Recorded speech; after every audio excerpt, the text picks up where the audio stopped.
અને હવે નજર કરીએ ગુજરાતમાં વરસેલી વરસાદની ટોપ 9 ખબરો પર।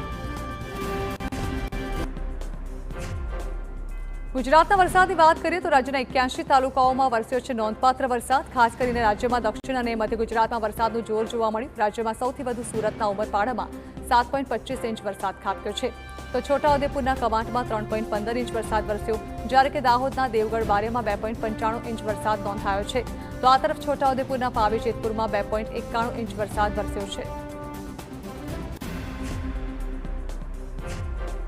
સુરત જિલ્લાના ઉમરપાડા તાલુકામાં મેઘરાજાની તોફાની બેટિંગ જોવા મળી છે। ઉમરપાડામાં 4 કલાકમાં દે ધનાધન 7 ઇંચ વરસાદ ખાબકતા સર્વત્ર પાણી થયું છે।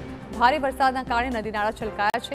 ઊંચવાણ ગામમાં પાણીના પ્રચંડ પ્રવાહમાં યુવક તણાયો, જોકે સ્થાનિકો તરત જ દોડી આવ્યા હતા અને યુવકને પાણીના પ્રવાહમાં તણાતા બચાવી લીધો। બીજી તરફ ચિતલતા ગોંડલિયા કોઝવે નદીના પાણીમાં ગરકાવ થયો છે, જેના કારણે બંને ગામનો સંપર્ક તૂટ્યો છે। ડાંગના સાપુતારા ઘાટમાં ફરી ભેખડ ધસી પડી। પર્વત ઉપરથી મોટા પથ્થર રસ્તા ઉપર પટકાતા સાપુતારા જતા અને આવતા બંને તરફનો વાહન વ્યવહાર બંધ થયો। સવારે ભેખડ ધસ્યા બાદ રસ્તો ખુલ્લો કરાયા પછી સાંજે ફરી ભૂસ્ખલન થયું, જે બાદ પોલીસ અને નોટિફાઈડ અધિકારીએ સ્થળ પર પહોંચીને જેસીબીની મદદથી કાટમાળ હટાવવાની કામગીરી શરૂ કરી।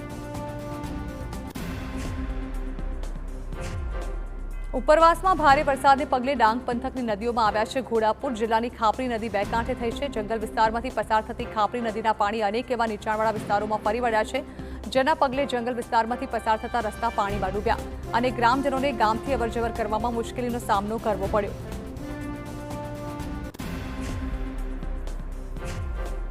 તો આ તરફ તાપીના વ્યારા સહિત જિલ્લામાં અનેક સ્થળે ધોધમાર વરસાદ વરસ્યો। સતત વરસાદને કારણે કેટલાક વિસ્તારોમાં પાણી ભરાવાનો પ્રશ્ન પણ સામે આવ્યો, તો વ્યારાની શબરીધામ શાળા કમ્પાઉન્ડમાં પણ પાણી ભરાયા। શાળાના કમ્પાઉન્ડમાં પાણી ભરાતા વિદ્યાર્થીઓની મુશ્કેલી વધી। વ્યારા ઉપરાંત વાલોડ ડુલવણ વિસ્તારમાં પણ વરસાદી માહોલ જામ્યો છે।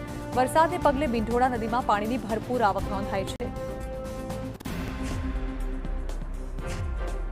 છોટાઉદેપુરના બોડેલીમાં પણ મેઘરાજાએ રમઝટ બોલાવી છે। ધોધમાર વરસાદના કારણે બોડેલીના રામનગર ગંગાનગર સોસાયટીમાં પાણી ભરાયા હતા।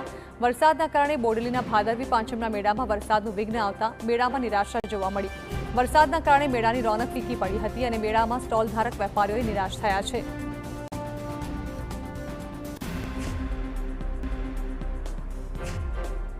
અરવલ્લી પંથકમાં પણ મેઘમહેર થઈ। મોડાસા શહેર અને યાત્રાધામ શામળાજીમાં પણ વરસાદ વરસતા રસ્તા પર પાણી ભરાયા। વરસાદી પાણી ફરી વળતા શામળાજી મંદિર તરફ જતા મુખ્ય માર્ગ પાણીમાં ડૂબ્યો, તો માલપુરના મોરડુંગરી, જયસિંહપુર, અંબાવા અને કોયલિયામાં ધોધમાર વરસાદ વરસ્યો છે।